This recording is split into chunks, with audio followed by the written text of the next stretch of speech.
Galloway, Present in the room. Representative Dotson, Representative Pfister, Present in the room. Representative Gooch, Present in my annex office. Representative Heath, Present in the room. Representative Koenig, Representative Lawrence, Present in the room. Representative Charles Miller, Representative Raymond, I'm here. Representative Roberts, Present in the room. Representative Rowland, Representative Sheldon, Here. Representative Tate, Representative Truitt, Present in the room. Representative White, Representative Freeland, Present in the room. and Chairman Pratt. Present in the room. All right, at this point in time, got three bills to hear. We're going to start off with 506. I'm going to relinquish the chair. Mr. Freeland is going to actually chair this meeting, and we're going from there.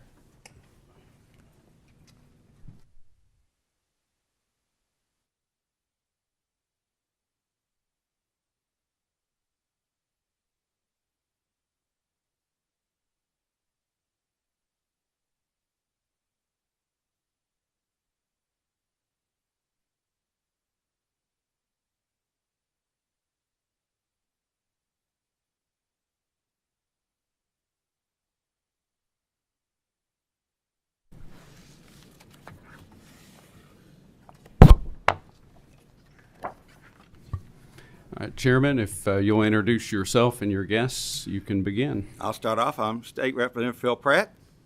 Michael Kreider with the National Association of Professional Employer Organizations. Melissa Kelly with ADP Total Source. Charlie Vance, CEO of Current HR. And please turn your mics on, too, if you don't mind. Just noticed that, sir. Thank you. All right, Mr. Chairman and members of the committee, I'm Representative Phil Pratt from District 62. I'm before you today, along with these folks, to present to you your consideration House Bill 506. We passed this bill our committee 3 years ago, and we learned very quickly various stakeholders had issues with the measure. The top shelf team went to work right away to address all the concerns of the various groups, and we are here 3 years later. With that, I am considering the art of compromise and consensus building. I'm going to allow my guest today to discuss details of the measure, but again, this is a good bill. I hope you will see this needed in our small business community in Kentucky. And I also want to thank State Representative Chad McCoy, who worked tirelessly to make sure we brought all the stakeholders together for this. So at that point in time, please proceed. Thank you, Mr. Chairman and members of the committee. My name is Charlie Vance. I'm the CEO of Current HR, a professional employer organization located in Northern Kentucky, also known as a PEO.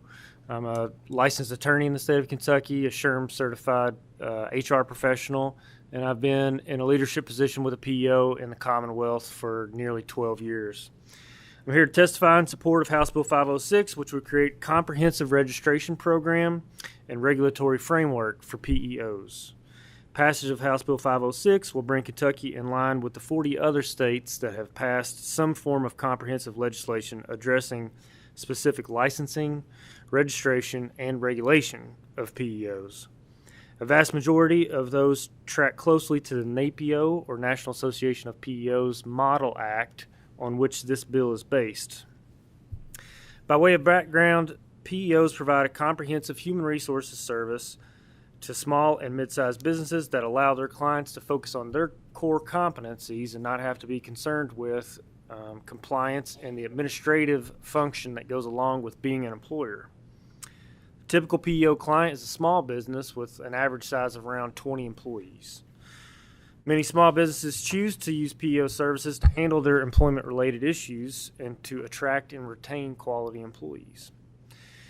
PEOs administer employee benefits, workers' compensation plans, they prepare payroll, remit and take responsibility for the employment taxes, and assist with local, state, and federal compliance. Because of these services, small businesses that use PEOs grow faster, have lower employee turnover rates, and are less likely to go out of business than their counterparts who do not use PEOs. House Bill 506 would create uniform standards and provide clarity on some key legal definitions and a firm foundation for the PEO industry to continue its growth in the Commonwealth. These standards resolve the most common legal issues that can arise in a PEO relationship. One example are tax credits. When a PEO becomes the employer of record, we want those tax credits or tax incentives to remain with the client and for their PEO relationship to not get in the way of that tax credit incentive.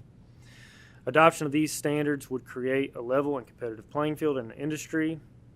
Statutory recognition of PEO employer responsibilities will enhance the services that PEOs are able to provide to clients and their co-employees, and also create a transparency that will protect small businesses from ill-conceived PEO operations. As such, this legislation establishes worthwhile consumer protections that support small businesses and the working people of the Commonwealth. As Chairman Pratt said, we've worked with several stakeholders outside of the PEO industry, Kentucky government agencies, and other interested parties to craft legislation and this bill that we think addresses everyone's needs and concerns, and worked hard to do that. For these reasons, we respectfully request you support House Bill 506, and I'd especially like to thank Chairman Pratt for sponsoring, and again, Representative McCoy for his guidance on this bill, and thank all of you for your time as well. Thank you. All right, we've got a motion and a second. Chairman Pratt, anything else you'd like to add to this? We do have a question. If you got a couple comments real fast. No, I mean, my comments are, I'm Michael Kreider with the National Trade Association for PEOs, and just want to echo my support for this legislation and happy to answer any questions. All right. Representative Ojanowski, I believe, has a question. Yes, thank you. So last night when I was reading this bill, and this bill went on and on and on, I kept turning the pages. It's like, okay, so on page 5 from section 3, it specifies that if an employee is licensed, registered, or certified, that they would be only the employee of the client as opposed to the professional employer organization. Can you explain why that's necessary? Will you state the section you're Sure, talking sure. about? It's on page 5. Okay. It's in section 3, and it's letter E. And it's regarding licensure, certified employees, and it does specifically say that the covered employee must be licensed, registered, or certified, is deemed solely an employee of the client for purposes of such license. Yeah. Thank you for your question. And I didn't look at it, but I think I know what the provision is. It's regarding, so for instance, a PEO picks up a liquor store. The liquor store obviously has to comply with other licensure regulations via the state of Kentucky. That would just say that the liquor store, for instance, is responsible for that licensure and not the PEO. The PEO wouldn't have to get licensed as a liquor store Okay, thank you. in very short terms. Any other questions or discussion? All right, seeing none, we can go ahead and, there's a motion and a second, so we can call the roll for the vote. Representative Baker, Yes. Representative Beckler, No. Representative Bojanowski, Yes. Representative Branscombe, Yes. Representative Brown, Yes. Representative Callaway, Yes. Representative Dotson, Yes. Representative Pfister, Yes. Representative Freeland, Yes. Representative Gooch, Yes. Representative Heath, Yes. Representative Koenig, Representative Lawrence, Yes. Representative Charles Miller, Representative Raymond, Yes. Representative Roberts, Yes. Representative Rowland, Representative Sheldon, Yes. Representative Tate, Yes. Representative Truitt, Yes. Representative White, and Chairman Pratt. Yes. All right, HB 506 passes with favorable expression, so congratulations. And Chairman Pratt, you're just going to stay seated, is that correct? Thank you all very much. Thank you so much. Appreciate you.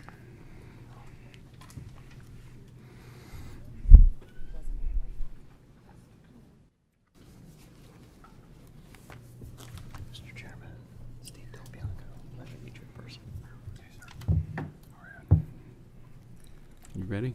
Yes, sir. All right, so next we'll call HB 379 for presentation and discussion. So if you'll let your guests introduce themselves, we'll proceed. Please do.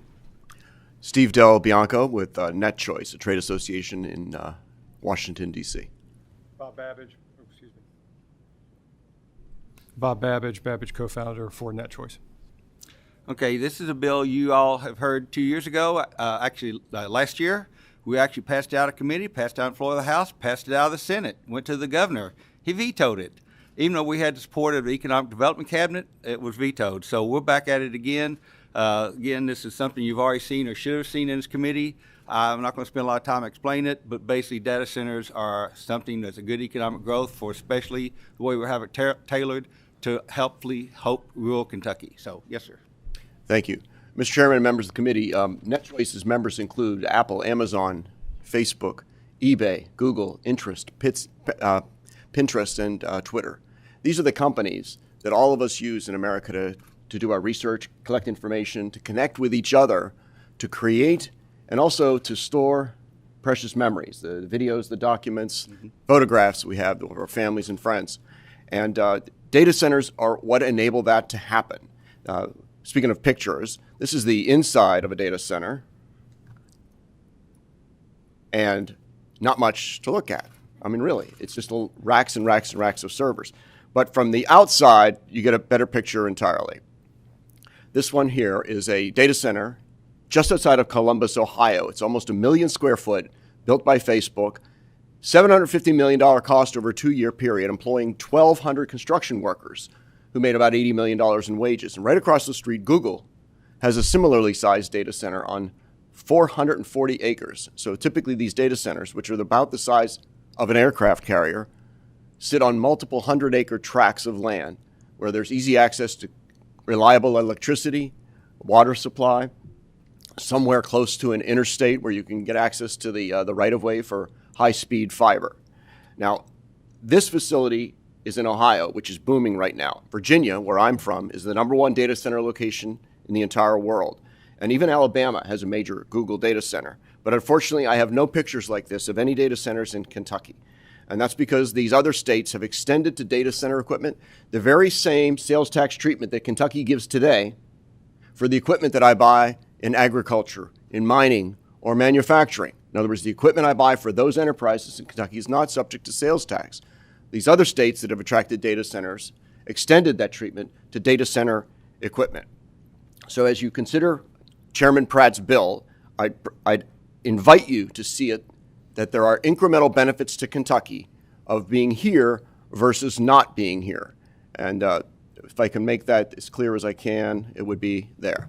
The data centers bring incremental economic benefits. So if we are here in Kentucky, you are going to realize additional income and spending by those who do the construction, those who work at the data center, the contractors that service them. And every 3 years, these major data centers from Google, Facebook, and Amazon replace nearly all of the servers with newer, faster, cooler servers that have a higher capacity. So every 3 years, there's a cycle of replacement, and it's about half the capital cost of the data centers. It's going to improve Kentucky's attractiveness to high-tech employment, and it'll diversify your economy as well. The same can be said on tax benefits. There are incremental tax benefits of being here versus not here. There are no data centers in Kentucky today of its enterprise scale. And if we do arrive, there is incremental taxes. There isn't sales tax on the servers, but there is sales tax on all of the non-exempt items, the business services taxes, electricity and communications. And please don't forget the local real estate and property taxes. Where I live in Northern Virginia, it's almost $400 million a year in Loudoun County on these property taxes from the data centers alone. So the fiscal note for something like this varies from state to state, but I thought I would share with you in closing the fiscal note in Idaho, where the state looked at the incremental benefits from getting a data center that they don't have today. And they said there was no fiscal note. In fact, it would be benefit. And sure enough, last week, within 18 months of passing the legislation in Idaho, they secured an $800 million data center, one of those aircraft carrier size entities. So, Mr. Chairman, I look forward to your questions. Motion on the bill. All We got a motion and a second. We do have one question so far. Representative Bojan. Oh, two. Okay. Yes, Rep. Bojanowski. Thank you so much. So I do have a couple of questions. My first, and I mean, you said we don't have these centers, which I understand, but what I understand is the Cabinet for Economic Development already provides a sales and use tax refund for purchases under this exact situation, and the cap of $20 million has never been reached. So why do we need this bill if we already have the mechanism to not have the sales and use tax provided? Mr. Chairman, thank you, Representative. It's a good question, and we researched the program carefully, and it didn't take much to understand why it isn't competitive. It isn't competitive with the state that simply says that the equipment that you purchase in the data center is exempt from taxes. Now, if I compare that to a capped program that requires a refund, not only do we then have to pay the sales tax, we have to seek a refund that is subject to whatever the current spending limitations may be on the legislature. But the cap alone, Representative, was sufficient to make it non-competitive. There's no criticism for a state that tries something new, like a refund program. But if it isn't competitive with Alabama, with Virginia, with Indiana, Ohio, and Idaho, then it isn't going to attract a data center, because the sales tax burden on $400 million worth of servers every 3 years is prohibitive. And if it was capped at $20 million, we'd quickly reach the cap to the point where we're paying incremental sales tax on new servers. May I follow up? Okay, so give us an idea of what the cost. So if you'd quickly hit $20 million, how much will this cost the state? Mm-hmm. And, you know, what exactly would be the return on that investment? And then just briefly, so that I don't have to ask again for permission, this bill doesn't have a sunset of 5 years for us to come back and look at the data. I know that the businesses get 30 years of the tax break. You know, how do we, as, you know, people who are responsible for the taxes in the state, how do we know if we're getting a return on investment? And how much is the cost of, say, that facility in Ohio? How much are they saving in their sales and use tax? Thank you for the question. So on an $800 million facility, about half of that facility are the servers that go into it. And at a tax rate of 6%, you can quickly calculate it's $24 million. And that kind of a cost is significant. And over time, every 3 years, we'd be spending the same thing. So the savings on sales tax is something you're considering an investment from the state. And I would invite you to consider this for a minute. There is no check cut by the Commonwealth of Kentucky. You need not provide any infrastructure. You don't need to build any roads or intersections. Don't need to expand the schools, because these data centers typically employ only about 100 people, making about $100,000 a year. It's a high-tech, high-income job, but it isn't a job that requires you to expand your capacity to have new workers. All of these taxes that are listed on the screen, Representative, are incremental new taxes that Kentucky wouldn't have gotten. Kentucky has no outlay. Now, what you're suggesting is that since we're getting less sales tax than we otherwise would have gotten, you're thinking of that as an investment upon which you'd like to calculate a return. But there isn't an investment. If Kentucky doesn't take this step, there will not be an enterprise data center in the state. So all of the benefits listed here, all of the sales taxes that are paid, the income taxes and property taxes that are paid, are positive returns on a zero investment. The state has no outlay. And I believe the one of the testimony we heard was for every dollar, we get $1.40 in return. Okay. May I just one quick clarification? Okay, so could you explain again? I mean, I understand the fact that if we don't do it, that there's zero return. So if we do this, and if we give a tax credit of more than $24 million a year to one of these organizations, every 3 years, how do we earn that return? It's not through having jobs, because there aren't that many jobs. How does the state generate a return from this investment? Well, it's every 3 years, not every year, but yes. Yeah, every three years is the refresh of the equipment we were speaking of. And on this particular slide are the incremental taxes that you will receive if we are here, which you will not receive if we're not. This is the economic benefits. So in every state where we have located these, the economic development and legislatures have enthusiastically endorsed renewing these sales tax incentives to retain and attract even greater numbers of data centers. We're an awfully good neighbor, Representative. We don't introduce a lot of traffic. We're environmentally friendly by attempting to buy almost all of our power from renewable sources that are incremental to the Commonwealth of Kentucky. We support the schools in a big way, especially those high schools and trade schools that train the people that work at a data center. The local trades really enjoy the synergies that achieve, because when we typically put one data center in on a 400-acre campus, it's not long before another one goes in. So the construction, for instance, in Omaha, Nebraska, has been almost continuous, as it is today just outside of Columbus. So the benefits are, to answer your question directly, benefits are incremental economic activity, incremental tax benefits, and the Commonwealth needs not cut a check, not to do anything except to make the state ready for data centers and be competitive with other states. And if we could, do we have the slides? Or if we could get a copy of the slides, I'd course. appreciate that. Thank you. Absolutely. All right, Representative Beckler has a question. Thank you, Mr. Chairman. If you take a look at the bill on page 3, starting in line 8, it addresses if a data center fails to meet the investment. If you go down to the next line, line 9, it says the department may require the data center to repay. Why may and not shall? Representative, from the standpoint of industry, there is no doubt that we would be liable to have to repay any avoided sales tax if we didn't meet the thresholds. And the thresholds in here are $300 million incremental investment, 30 employees in the large populations over 100,000 people. The numbers are smaller for districts under 100,000. So the incentive here is only for incremental new data centers of a sufficient size that they are not in Kentucky at all today. The word may in there is at the discretion of your Department of Revenue. It's not at the discretion of the companies. So your Department of Revenue most likely would exercise to claw back any tax benefits that have been earned by a company that failed to meet the threshold.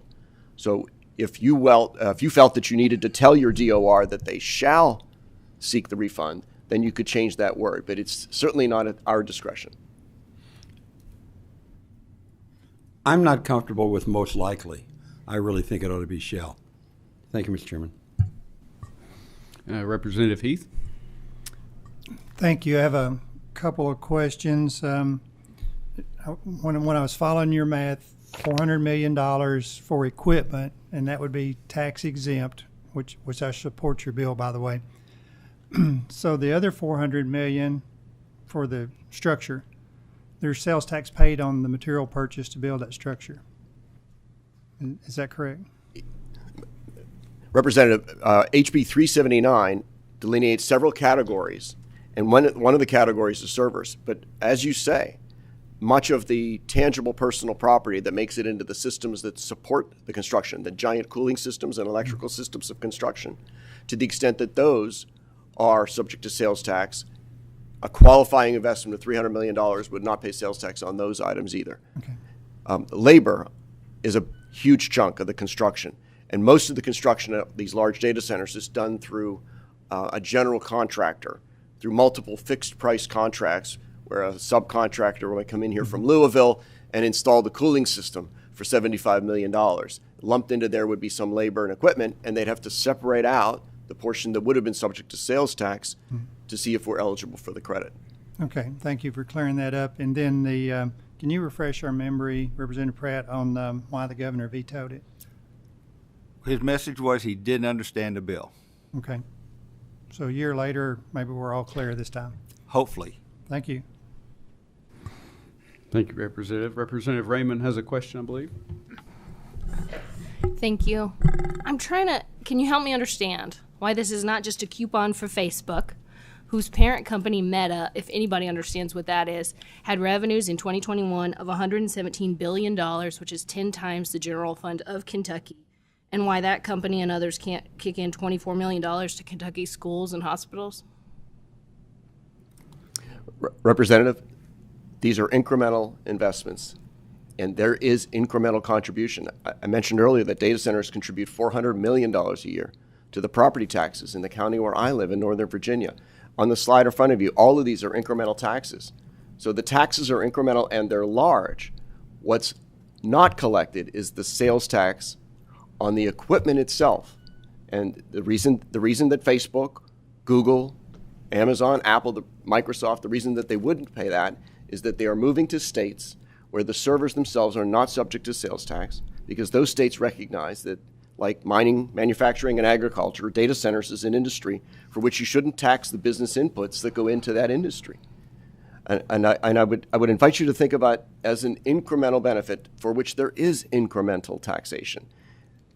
The residents of Kentucky, the businesses and citizens, don't have to have a data center in Kentucky to take advantage of the free services we get from Google or use Amazon for shopping, because the servers themselves don't need to be here. Because the world is so well connected, that data centers will locate in the states that are most friendly to their businesses, but they will serve all of us.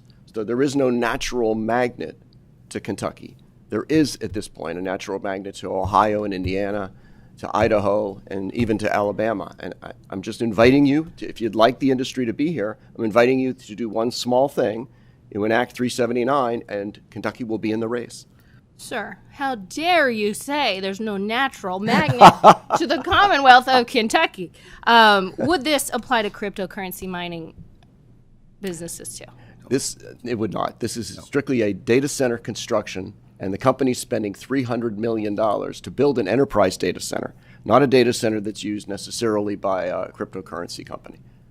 None of my members are cryptocurrency companies, and I'm unaware of any that could meet the thresholds that this legislation requires. Okay, I'm just struggling. I understand the pragmatic point of view, but I hate to see Kentucky yet again in an arms race or sort of a giveaway race in order to compete when I think we have a whole lot to offer. And then there's that threshold of what do we need to compete versus what's overkill, right? In giving away the most generous exemption or giveaway that exists at the same time that we say we're trying to protect taxpayers, and we know that 20 people are going to work at these places.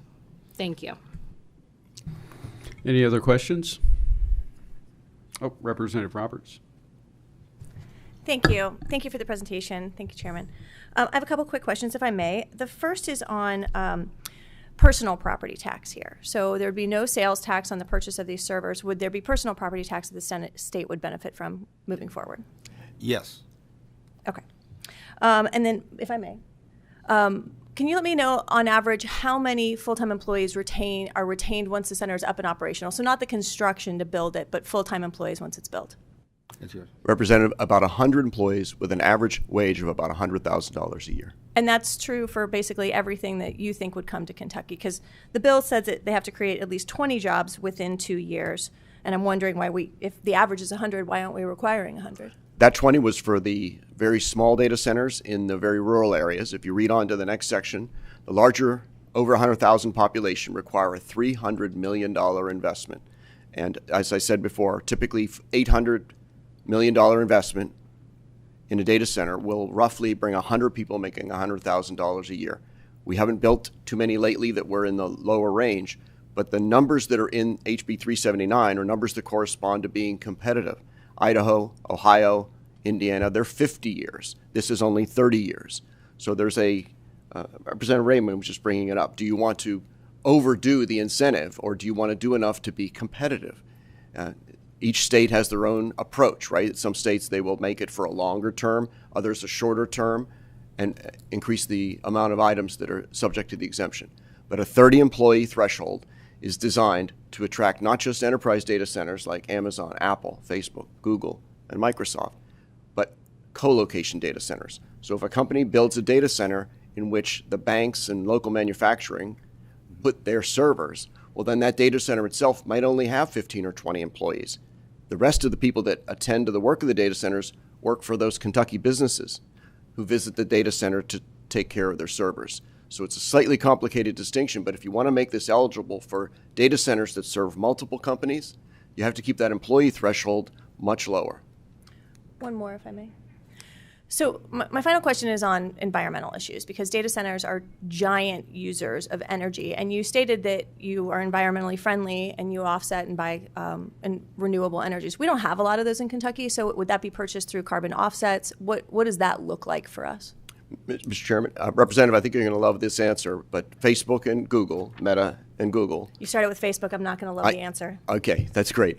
So Meta and Google, today, their CEOs pledge that any new data center will be 100% supplied by renewable energy.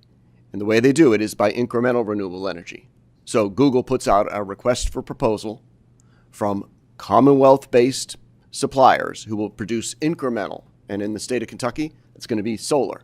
Incremental solar power sufficient to supply all of the operational needs of the data center.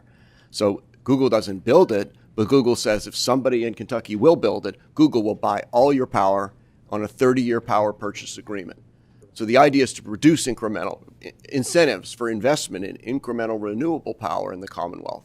And I should think that would satisfy environmental concerns about the power usage. I can tell you I've had people reach out to me, utilities that want to provide this energy. All right, seeing no further questions, there's already a motion and a second. So Madam Clerk, please call the roll. Representative Baker. Yes. Representative Beckler. Aye. Representative Bojanowski. Pass. Representative Branscombe. Yes. Representative Brown. I pass. Representative Callaway. Yes. Representative Dotson. Great presentation, yes. Representative Pfister. Yes. Representative Freeland. Yes. Representative Gooch. Yes. Representative Heath. Yes. Representative Koenig. Representative Lawrence. Yes. Representative Charles Miller. What did he say? Pass. Representative Raymond. Nah. Representative Roberts. No. Representative Rowan. Representative Sheldon. Yes. Representative Tate. Representative Truitt. Yes. Representative White. And Chairman Pratt. Yes. All right, HB 379 passes with favorable expression. So congratulations, Chairman. You're 2-0 today. So we'll let our next sponsor come up to the table. Representative Hart. Motion on the bill. Second. Yeah, he hasn't started yet. That's okay. Mr. Chairman, if you want to go ahead and pass this bill, we're fine with that. And I'm serious too. I'll at least let you introduce yourself and your guests before that happens. Mr. Chairman, I'm going to let each one of my guests introduce themselves for the record. I'm Cindy Crunk. I'm Lindsay Crunk. And I'm Deb McGrath. All right. Lindsay, you want to go? Sure. All right. Thank you, co-chairs and members of this committee, for allowing us to testify in front of you today. My reason for testifying today is the need for creating an equal opportunity to feel safe in workplaces. Back in April of 2018, we passed a bill called the Lindsay Crunk Act for seizure safe schools. I graduated in 2020 and got into the workplace shortly after. I think that ever since I started working, I feel like I could see a stranger have a seizure. I know what to do in that situation, but does everyone else? That is why it is important, and that is why it is important that businesses should have first aid signage on display in case an employee, or for that matter, a customer has a seizure. I know I would feel a lot safer with me having epilepsy myself, knowing that somebody is there, knowing how to possibly save mine or somebody else's life is life-changing. Thank you. Thank you. Thank you, Chairman Pratt and members of this committee for allowing us to testify today. It is a great honor and privilege to be testifying alongside of my daughter Lindsay and Deb McGrath of Epilepsy Foundation of Kentuckiana. My daughter Lindsay was diagnosed with epilepsy 8 years ago. In 2018, at the age of 16, Lindsay passed the first seizure-safe school legislation in Kentucky, known as the Lindsay Crunk Act. Because of her courage and bravery, she was awarded the Sarah Stubblefield Advocacy Award by the National Foundation in 2019, and it became a national initiative. Kentucky set the precedent, and since then, 12 other states have passed their own legislation, and 13 are currently in the process. Lindsay graduated high school in 2020, actively pursuing a career and in the workforce. As a parent of a young adult with epilepsy, her safety is and always will be a priority. We are extremely proud and grateful that our children are much safer in Kentucky schools with seizure action plans and seizure first aid training. This alone is a success, but even with success, epilepsy remains stigmatized. We need to create an equal opportunity for all Kentuckians battling epilepsy to feel safe in any environment. Education is key in eradicating the misconceptions and untruths about epilepsy. This sign, right here, this sign that is at no cost other than printing can change that, giving hope and can save many lives. Thank you.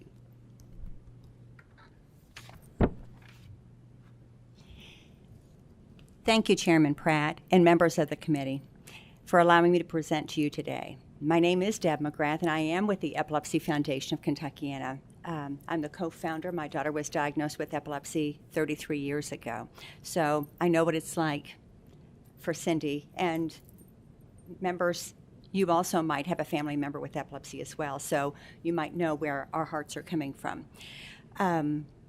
I had the opportunity to present to you during the interim and appreciate being able to return to respectfully request your support for this legislation to make Kentucky's businesses seizure-safe workplaces. I applaud Lindsay for her continued bravery as she has become the face of epilepsy to members of the General Assembly for advocating for the seizure-safe schools. Like Cindy said, which passed in 2018 and has become model legislation for our country now. So please take pride in that, knowing that the work that you've done has helped Lindsay and so many other Kentucky students with epilepsy. And knowing that, leading the charge, we are here to continue that charge. Lindsay is now advocating for thousands of adults living with epilepsy who are gainfully employed in the Commonwealth. She, along with every other Kentuckian with epilepsy earning a living, should have reassurances that their employer and co-workers know the appropriate seizure first aid protocols to respond quickly in the event of a seizure. This is paramount to their safety and well-being, not only for them, but for anyone having a seizure who is a patron of any place of business in Kentucky. It is so important because epilepsy is the fourth most common neurological disease in the United States and affects an estimated 3.4 million people. Approximately 1 in 10 will have a seizure within their lifetime, and 1 in 26 will be diagnosed with epilepsy. The impact this condition has occupationally cannot be ignored. Epilepsy imposes an economic burden on affected individuals, families, and society, costing the U.S. approximately $15.5 billion annually. Furthermore, it is reported that seizures account for 5% of calls to 911 and 1% of all emergency department visits. However, patients with epilepsy have more emergency department visits than the general population. 13% of adults and 22% of children with epilepsy take a trip to the emergency department each year. Displaying seizure first aid signs could reduce EMS calls and associated emergency department costs. Seizures can happen to anyone, at any place, and at any time. We all have a seizure threshold and are at risk of experiencing a seizure. While there are many different types of seizures, during many of them, a person may be confused, not aware of what is going on, or become unconscious. A person could get hurt during a seizure, or a seizure could last too long, or could cluster. For most seizures, knowing how to help someone with basic seizure first aid is all that is needed and can make the difference and save a life. Having signage visible in the workplace is a quick and effective way to convey to employees how to help someone in the event of a seizure occurs, as well as alerting them on what not to do, which is just as important. Prominently displaying the seizure first aid signage is a simple act, but no doubt would have a far-reaching impact and would complement the work of Kentucky's Seizure Smart Schools legislation. The National Epilepsy Foundation believes the public posting and accessibility of these signs is crucial.